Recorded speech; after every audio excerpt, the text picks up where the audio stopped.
Hi, welcome to video 8.3c, using integration by parts for odd-powered secant and cosecant integrands.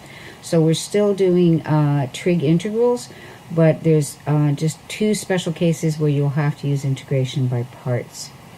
So, and these are the two special cases. If you have the integral of secant to an odd power by itself, or cosecant by itself to an odd power. Now I can tell you one thing. Doing it with cube is hard enough. If it was the 5th or 7th or 9th power, it would take forever. So don't worry, the exponent will not be very large unless it's a bonus.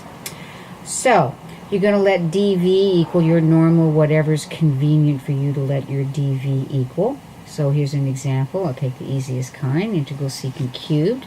So we know that secant squared is a good du because the derivative of tan is secant squared. So we pull out the secant squared, leaving us with another secant. At this point, remember, that's the secant squared is the derivative of tan. Trying to write this in terms of tan would not be pretty. It would be plus or minus the square root of tan squared plus 1, and we'd be at a standstill. So what we do instead is the following. We do by parts, so you're going to let dv equal the secant squared, which makes sense because that's the ugliest thing we can easily integrate, and we're left with a secant for the u.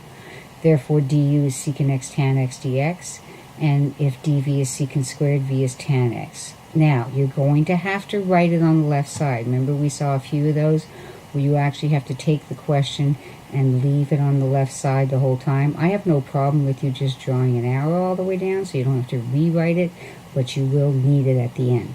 So here's our u and our v, and so here's our u, here's our v, and here's our du. So we plug that into here. We have secant x tan x minus the integral of v, which is tan x, times du, which is secant x tan x. So if I multiply them together, I get secant x tan squared x. Now what happens, as we saw before, neither one of these is a good du, but if I replace tan squared by secant squared minus 1, then maybe I can deal with it. So I do that. Remember, we still have integral of secant cubed on the left, so I still have this secant tan. Then I have minus, sorry, this is going down again. We're going to distribute this. We're going to get secant cubed. Oh, doesn't that look familiar? And then minus secant. So I'll distribute the negative, and I will end up with negative secant cubed, which I will send to the other side, which will give me 2 integral secant cubed on the left.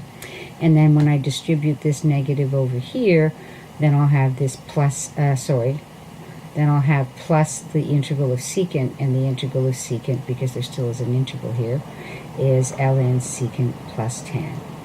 And then at the very end, I'll get rid of this 2 here and divide both sides by 2, and now I have my answer. Okay, I'm not going to do any others of these. I mean, basically, as long as you can do secant cubed and cosecant cubed, if you try secant to the 5th means you'll have to do this twice. It's pretty lengthy. Okay, what I want to really spend the rest of the time on this video is the trickier trig integrals. They don't involve integration by parts, but they're tricky. So here's an example. So you start thinking of all the things you could do with this. I mean, back in AB, you would have said let u equal the contents of the radical, but the problem is the derivative of secant is secant tan, and we have tan cubed up here, so that's not going to help. So, because it says because you expect to use the power rule, don't worry about that. Okay, here's what we're going to do. The first thing I would think you would do anyways is rewrite that as secant to the negative a half. At that point, tan cubed, that's not a good du, neither is secant. But tan cubed is the product of tan squared and tan. I know this is going to look confusing here, but tan cubed is the product of tan squared and tan.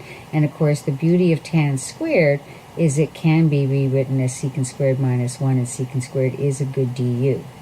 Now, then what they did, and this is very tricky, okay, they rewrote secant to the negative a half as secant to the negative 3/2 times secant to the 1. Now the reason they did that is because when they broke up the tan cubed into tan squared times tan, you start to realize that's going to be a real problem. But if I had secant tan, it would be better. So if I just introduce this secant, which is to the power of 1, 1 plus what will give negative a half? Well, 1 plus negative 1.5 would give negative a half. So this is very tricky. This would be bonus. Okay, so as we said, replace tan squared by secant squared minus 1. Secant tan is a good du, and remember it is the du of which function? Of secant, which is exactly what we have. Multiply through, you're going to get secant to the 1/2 minus secant to the negative 3/2, and of course secant x tan x dx is our du. You're integrating u to the half minus u to the negative 3/2 du. So you get u to the 3/2 over 3/2 minus u to the, if you add 1 to this, you have negative a half, so u to the negative a half over negative a half, which is why this becomes plus 2. Very tricky indeed. Okay, here's another one. Again, looking at it, remember our good du's are either secant tan or a good du is secant squared. So I'm going to go with, if you let u equal tan 3x, your derivative will be 3 secant squared 3x dx. Now, basically, you don't have to think of that right away. What you and I would do is look at this and we go, oh, buried in here is a secant squared 3x, and that would be a good du. We'd put the secant squared 3x in there. We'd realize, okay, well, then that's going to be the derivative, obviously, of the tan of 3x, which would mean we'd have to introduce the 3 and counteract with a third. Okay, so that's how you and I would look at that. Okay, so the secant to the 4th got broken up into secant squared times secant squared, so there's your secant to the 4th, and there's your tan cubed. Now, this is what's driving everything. Again, that's the tail that wags this dog, which is this is the du. So secant squared is the derivative of tan. So this already is in terms of tan, but now we're going to replace secant squared in terms of tan, which is 1 plus tan squared.